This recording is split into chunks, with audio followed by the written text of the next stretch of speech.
अस्सलाम वालेकुम, welcome to my YouTube channel. आज की इस वीडियो में हम लोग डिस्कस करेंगे इनटू फंक्शन क्या होता है, ऑन टू फंक्शन क्या होता है, injective function, bijective function, surjective function. ये सारी की सारी चीज़ें आपकी जितनी भी कंफ्यूजन है इस चीज़ को लेके, वो सारी की सारी आज हम इस वीडियो में जो है वो क्लियर कर देंगे। तो वीडियो को स्किप किए बगैर पूरा देखिएगा। तो चलते हैं अपनी वीडियो की तरफ। तो सबसे पहले हमारे पास है इनटू फंक्शन। इनटू फंक्शन से स्टार्ट करते हैं। एक ऐसा फंक्शन जिसमें हमारे पास रेंज जो है वो सबसेट बी के इक्वल ना आए। मैंने यहाँ पे टोटली डेफिनेशन नहीं लिखी, मैंने शॉर्ट फॉर्म में लिखी है उस फॉर्म में, ताकि आपको समझ आ जाए। क्लियर कट मैंने इनकी डेफिनेशन पूरी पूरी नहीं लिखी, बट इतना लिखा है कि आपको समझ आ जाए।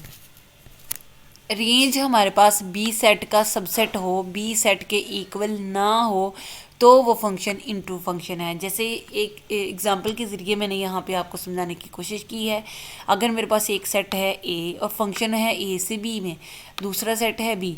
अब यहाँ से देखें, ए के सारे एलिमेंट्स का जो है वो रिलेशन बना रहे हैं बी के एलिमेंट्स के साथ, लेकिन ये ई, यहाँ से ई और जी, ये दोनों ऐसे एलिमेंट्स हैं जिनके साथ रिलेशन नहीं बन रहा।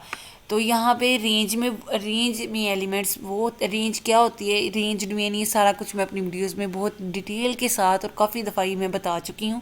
अगर आप लोगों ने वो वीडियो नहीं देखी तो डोमेन रेंज सर्च करें by S N math home, आपको जो है वो मिल जाएगी मेरी वीडियो, वहाँ से जाके जो है वो देख लें। या फिर मैं इसके डिस्क्रिप्शन बॉक्स में भी और कार्ड आई के बटन पे भी मैं जो है वो इसका लिंक दे दूँगी डोमेन रेंज का, वहाँ से आप लोग क्लियर कर सकते हैं ये कॉन्सेप्ट कि रेंज क्या होती है, कोड डोमेन और रेंज में क्या डिफरेंस है।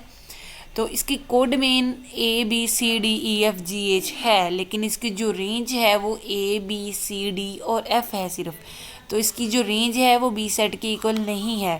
तो एक ऐसा फंक्शन जिसमें रेंज हमारे पास बी सेट के इक्वल ना हो, उसको हम कहते हैं इनटू फंक्शन। सिमिलरली अब हमारे पास नेक्स्ट है onto function. Onto को हम सरजेक्टिव फंक्शन भी कहते हैं।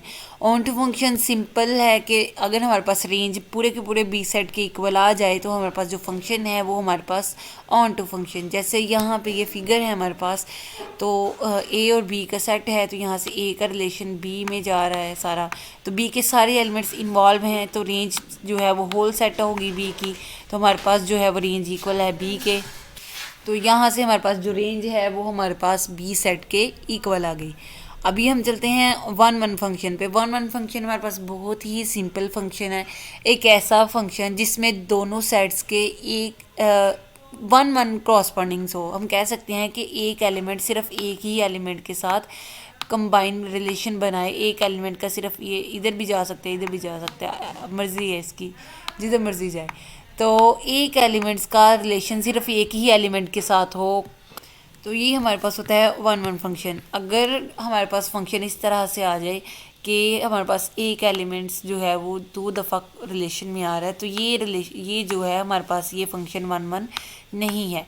वन वन फंक्शन को हम इस तरह से याद रख सकते हैं कि बाय वन वन क्रॉसपोंडेंस, कि एक एलिमेंट की सिर्फ एक ही एलिमेंट के साथ कॉरस्पॉन्डेंस हो, एक एलिमेंट की सिर्फ एक, जैसे ये ऊपर है, एक एलिमेंट का रिलेशन सिर्फ एक ही एलिमेंट्स के साथ हो, लेकिन यहाँ पे एक एलिमेंट, ये इसका डी का रिलेशन जो है वो दो के साथ है, एफ फोर के साथ भी और फाइव के साथ भी। तो ये वन वन नहीं है, वन वन कॉरस्पॉन्डेंस नहीं है। अब तीन फंक्शन हमने पढ़े हैं, into, onto, one one.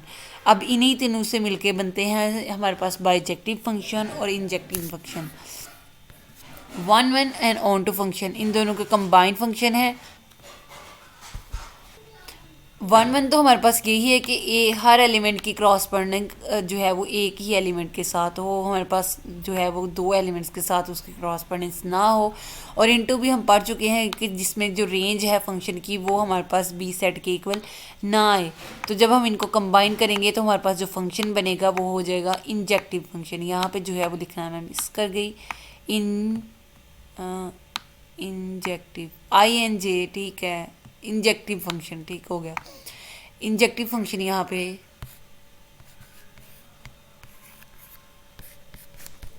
जी, ये हो गया हमारे पास इंजेक्टिव फंक्शन।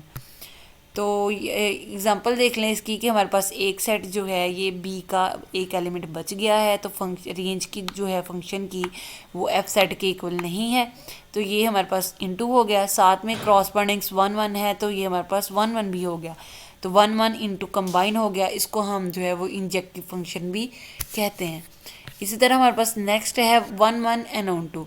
1 1 अगेन हर एलिमेंट का एक ही एलिमेंट के साथ जो है वो रिलेशन हो, और ऑन टू जिसमें हमारा जो रेंज है फंक्शन की वो बी सेट के इक्वल है। तो ये जो नो टू सेकेंड एलिमेंट वो यही चीज़ है कि हमारे पास जो फंक्शन है वो हमारे पास 1 1 ही हो। यहाँ पे देखें बी के सारे एलिमेंट्स यूज़ हो रहे हैं, तो रेंज जो है वो बी सेट के इक्वल है, तो ऑन टू हो गया। और जो क्रॉसपोंडेंस है वो 1 1 ही है, एक एलिमेंट का रिलेशन एक के साथ ही है, तो ये 1 1 भी हो गया। तो 1 1 और ऑन टू को हम जो है वो कहते 1 1 और हमारे पास ये जो फंक्शन है ऑन टू, इसको हम कहते हैं बाइजेक्टिव फंक्शन। तो यहाँ पे जो है बाइजेक्टिव फंक्शन कहते हैं। तो यहाँ से हमारे पास जो फंक्शन की टाइप सी onto 1 1 into 1 1 onto bijective injective surjective, ये सारी की सारी उम्मीद है कि आपको बहुत अच्छे से इन सब का डिफरेंस जो है वो क्लियर हो गया होगा। तो इन सब की अच्छे से समझ आ गई होगी। वीडियो को लाइक और शेयर ज़रूर करें। अगर चैनल को अभी तक सब्सक्राइब नहीं किया तो काइंडली चैनल को सब्सक्राइब भी करें। शुक्रिया, अल्लाह हाफिज़।